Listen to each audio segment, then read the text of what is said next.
Someone sent me a link to an article that has apparently been pretty popular, even though it was written quite a while ago. The article is entitled 8 Reasons Why the Worship Industry is Killing Worship. I'll put a link in the description on YouTube. And you might want to read the article because otherwise some of my answers or responses might seem a little cryptic if you don't know what he's really talking about. But it was frustrating enough of an article that I wanted to offer some thoughts. And so first, before I actually get into the specific points, I think there's a flaw in the basic premise of the article.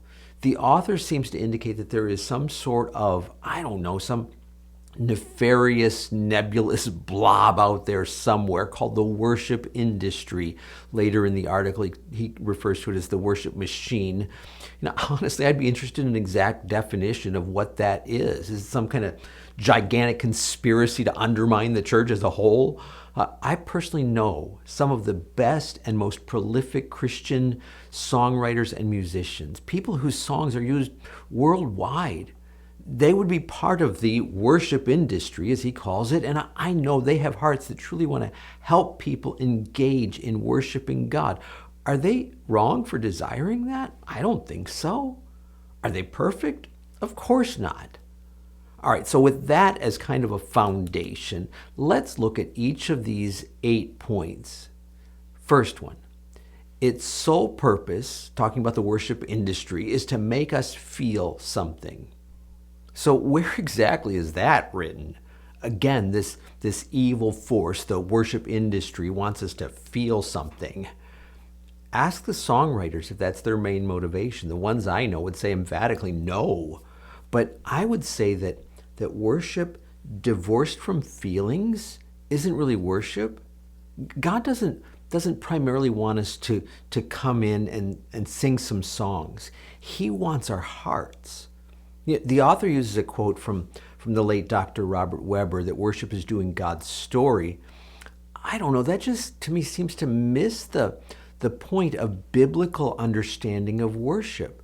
People in the Bible, their attention is focused on God. It's to reverence Him, to honor Him. So that seems to miss that understanding. Look at the biblical glimpses that we get of worship in heaven in the book of Revelation. How could those folks there cry out with a loud voice or fall on their faces without any feeling? They couldn't. And so I'm not saying feeling should be the main thing, but it certainly can't be removed from it either. Second one. The industry hijacks worship. I'm a bit confused by this one. I agree that worship should look beyond us and our experience. It's about God and honoring Him. But I have frequently heard people make the same statement that the author does. I can't worship with that kind of music, used by those who advocate a very traditional style of worship. So how can that be attributed to the worship industry? I would suggest that the hijacking of worship is more about us and our sinful nature than it is the worship industry. Number 3, it says that music is worship. Again, none of the songwriters or musicians that I know would even come close to making that statement. They would all agree that things like prayer and spoken words of praise and giving and lots more can all be worship. It certainly doesn't need to be music. At the same time, I'll quote Dr. Robert Webber. He said that music is the wheels on which worship moves. That's a really good point. Songs help us express words that we wouldn't otherwise say. And I think that can be a really, really good thing. Number 4, it's a derivative of mainstream commercial music. It may be influenced by music that's popular in the culture, but that's very different from it being a derivative. To say that worship music is a derivative of mainstream commercial music would be the same as saying that preaching is a derivative of speech making. There may be similarities. Some people might even use some of the same mannerisms and practical thought processes. There may be even those who use some of the same tools like a dictionary or a thesaurus. But that hardly makes preaching a derivative. And beyond that, using forms of music that are mainstream and popular, that's nothing new. It's been done for generations in the church. Why is it suddenly a bad idea now? Number 5, it perpetuates an awkward contemporary Christian media subculture. The further into the article I read, the more frustrated I got. I'm not entirely sure this one even warrants a response, honestly. So because the author can point out a really good mainstream Christian movie and a couple of less than stellar ones that are made by Christian movie producers, that proves the point? I don't think so. There are only a handful of today's secular songs that are going to be remembered as classics 50 years from now. The same is true with Christian songs, even worship songs. That doesn't somehow make the whole idea of writing worship songs, or even writing songs in general, wrong. Number 6, it spreads bad theology.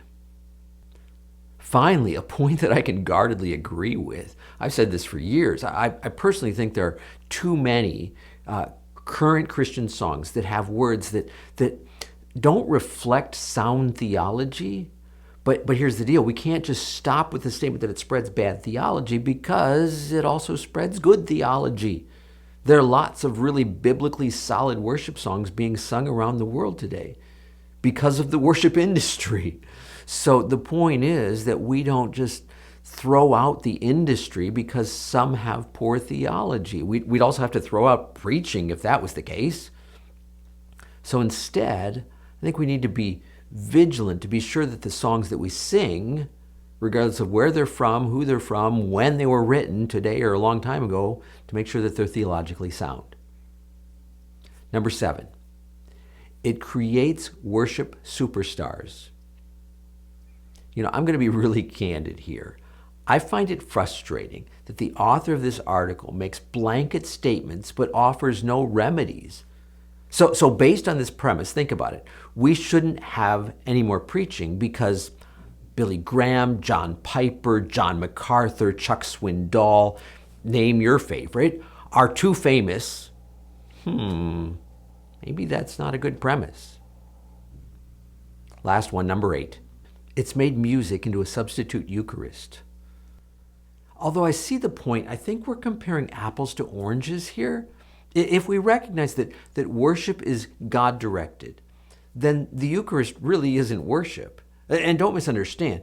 It may, like preaching, cause us to worship. It's frequently provoked me to worship God by remembering what He has done for me.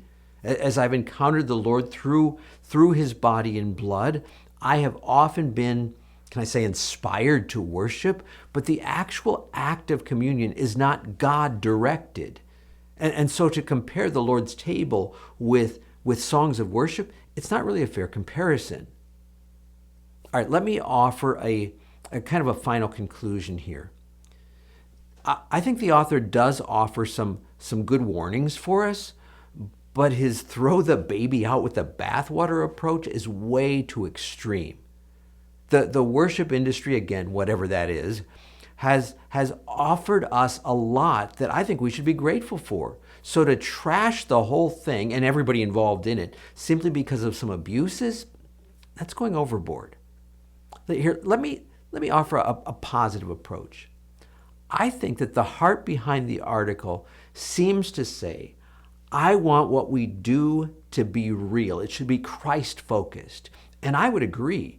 I think that most Christian songwriters and musicians want that same thing. Here, think about it this way. Rather than demanding that all those who did or said wrong things be thrown out of the church, most of the time the Apostle Paul simply taught what was right. That might be a good approach for all of us to consider. Brought to you by myworshipleadingcoach.com.